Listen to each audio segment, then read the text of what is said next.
What's going on, everybody? This is MDENT313, and I'm back at y'all with another one. Listen, Richard Hitchins is coming off the best win of his career. He just captured the IBF title at junior welterweight, beating Liam Paro in a dominant performance in an entertaining fight. He showed some of everything. He showed his ability to box, which we know he could do.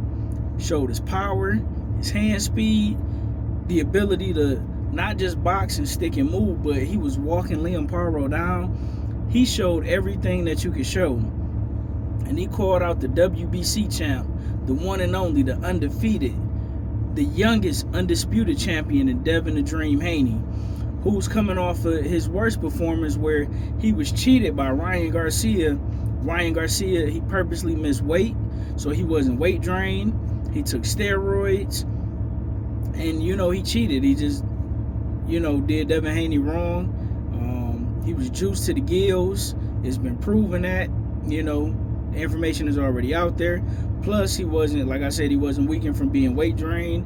So he had a huge advantage over Devin Haney, in which Devin Haney fought a different version of Ryan Garcia than what Gervonta Tank Davis fought.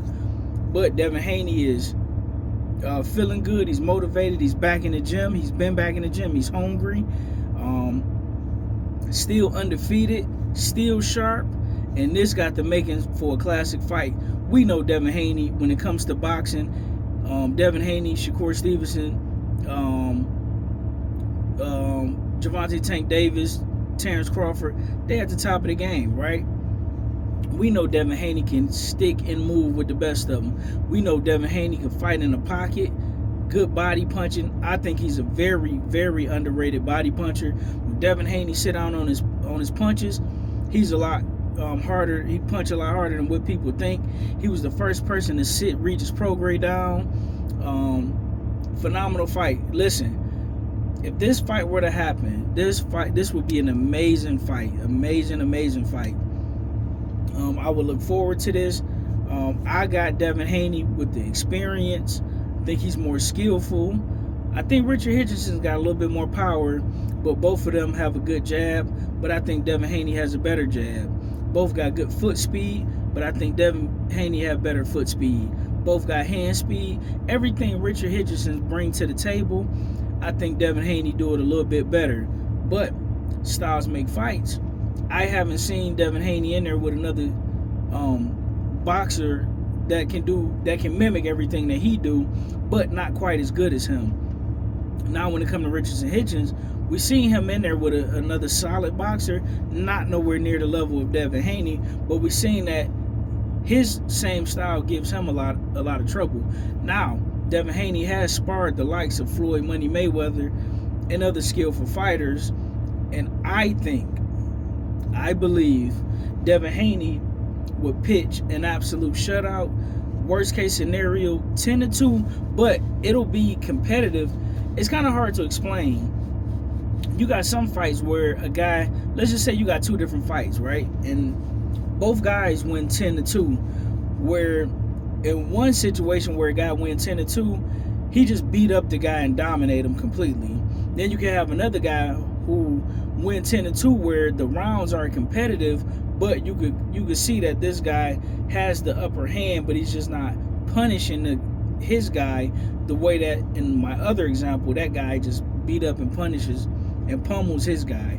And I think this is what we're looking at, high-speed chess match, but Devin Haney will show separation. I think once you get to the third round, end of the second, going into the third round, I think Devin Haney will show why he's a pound-for-pound fighter, why he's one of the best in the business, why he's the best fighter at 140, and why Devin Haney could even go up to 147 and be an absolute nightmare for everybody up there. But I love this fight. And listen, if Richard Hitchins win, that's not out the realm of possibility either, because maybe, just maybe, he got extra tools that we haven't seen yet. And sometimes it takes another elite fighter to bring out your other tools, because sometimes when you're fighting people that you're better than and you get used to beating people with the same kind of style, you can get lackadaisical, you can get boring and complacent.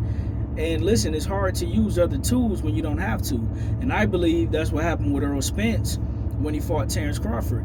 Earl Spence, he got so used to fighting one way and beating everybody one way that if he do have other tools in the toolbox, he never really had to bring them out. He was able to beat guys with his jab and win the attrition war, as well as his body punch, because he's a phenomenal body puncher. But I've seen Devin Haney have to fight different people. I believe Vasyl Lomachenko is a much better boxer and a much harder style to deal with than Richardson Hitchins.